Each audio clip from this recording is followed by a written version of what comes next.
مرحبا بالجميع، أهلا وسهلا بكم في فيديو جديد. كما العادة اليوم إن شاء الله نحضر وصفة جديدة سهلة اقتصادية، وصفة شتوية بامتياز. أسهل الوصفات الطاجين المغربي، طاجين سهل لذيذ، كاين بزاف د الأشكال والأنواع. اليوم غنعملو الطاجين ديال البطاطا الحلوة والبطاطا العادية مع سمك الملبى.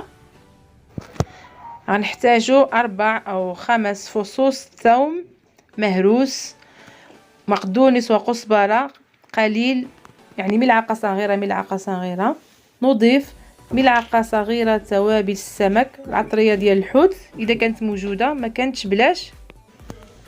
ملعقة صغيرة كمون، ملعقة صغيرة يبزار أو فلفل أسود، ملعقة صغيرة ملح.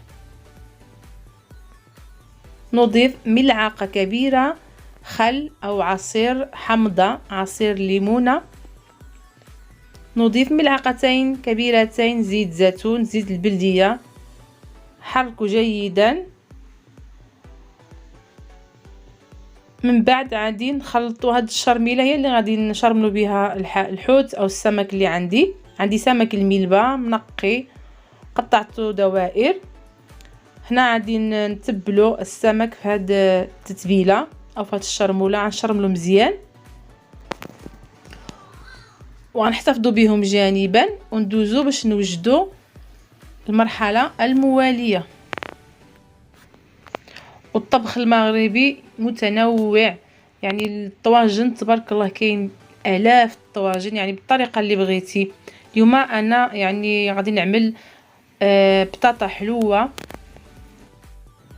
كيف ما كتشوفوا معايا على الشاشه. خليت لكم هذا الرابط اللي هو يعني كيقول لكم يعني الانواع ديال البطاطا اللي كاينين. بطاطا حلوه او البطاطا السكريه او القلقاز الهندي او يعني بزاف د الاسماء عندها لا منتهيين. وكيقول لك بان هذا النوع هذا يعني نوع نباتي، والثمره ديالو يعني كتكون نشويه وحلوه المذاق. يمكن ناكلوها بالاوراق ديالها. والاصل ديال هاد البطاطا يرجع للمناطق الاستوائيه في امريكا، وتقريبا يعني فيها يعني كيوصل حتى 1000 نوع ديال البطاطا الحلوه. هنا كما شفتوا في الطاجين عملت بطاطا، عملت البصله شرائح، زدت عليها البطاطا العاديه، وعملنا البطاطا الحلوه او البطاطا السكريه، وفوق منها عملت طماطم دوائر، وزدت عليها قليل من الثوم المهروس. وفي الاخير غادي نعملوا السمك او الحوت اللي عندنا متبل من قبل، غادي نعملوه من الفوق بهذه الطريقه بحال اللي كتشوفوا في الفيديو. وصافي البنات، ديك التتبيله اللي بقات لي في الطاسه غادي نزيد عليها واحد ملعقه د بابريكا او ملعقه تحميره،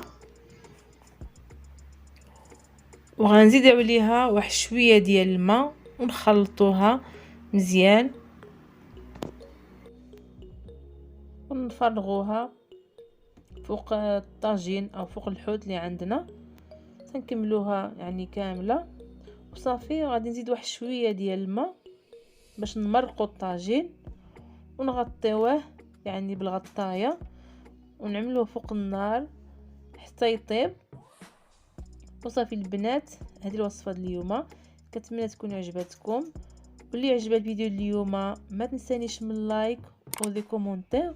واللي اول مره كتصادف قناه ملك بصماتي ضغط على زر الاشتراك والجرس باش يوصلك الاشعار ديال الفيديو اللي غنحط جديد. شكرا على المتابعه، دمتم في رعايه الله وحفظه، مع السلامه.